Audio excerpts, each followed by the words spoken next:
Ugonjwa huu unaitwa glaucoma. Ni ugonjwa ambao tunaita sneak thief of vision. Ama ni mwizi wa nguvu ya macho ya kuona. Na nitakuelezea ni kwa nini inaitwa mwizi. Ni kwa sababu ugonjwa huu wengi wako nao, lakini hauna dalili za wazi kuonyeshana ya kwamba uko na ugonjwa huu. So hatari ni hii ya kwamba unaweza kuwa uko na ugonjwa huu wa glaucoma na uko katika stage karibu ya kwenda kuwa kipofu, lakini wewe haujui kwa sababu haina dalili ya wazi. Ugonjwa huu wa glaucoma tunasema ni pressure ya macho inaenda juu zaidi ya kiwango ambacho kinafaa.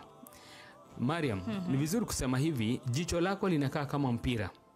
Na ndio mpira iko round, na ndio mpira ukiisha pumzi huwa una collapse, ndio unaisha.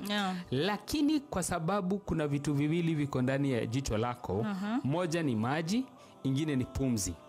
Kama vile kadanda ama tairi ya gari inakaa katika hiyo shape yake kwa sababu iko na pumzi, vile vile jicho la binadamu liko na pumzi ndani yake.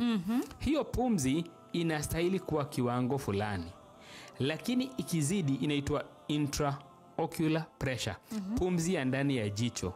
Hiyo pumzi ikipanda juu kwa sababu yoyote ile, unapata tunaita sasa mtu huyo ako na pressure ya juu ama ako na ugonjwa wa glaucoma. Na pressure ikipanda inafanya nini, Mariam? Inauguza ama inachoma mshipa ambao unapeleka images kwa brain. Ni vizuri kujua katika jicho lako, na pengine hujui Mariam, kwa sababu ni mtangazaji na mimi ni daktari.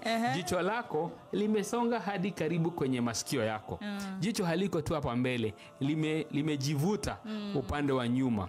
Na ukifika hapo nyuma, kuna mshipa unatoka hapo na unaenda direct hadi akilini, ambao unaitwa optic nerve. Na huu ni mshipa ambao unauguzwa na hii ugonjwa unaitwa glaucoma. Kwa hivyo glaucoma ni pressure ya ndani ya jicho inapanda juu kuliko kiwango cha sawa, na ni vizuri uulize daktari, kiwango changu cha pressure ya ndani ya jicho ni gani? Ukisikia iko katikati ya 10 and 20, ujue uko sawa. Ukisikia kitu yote imepanda juu ya 20, ujue kuna uwezekano uko na ugonjwa huu wa glaucoma.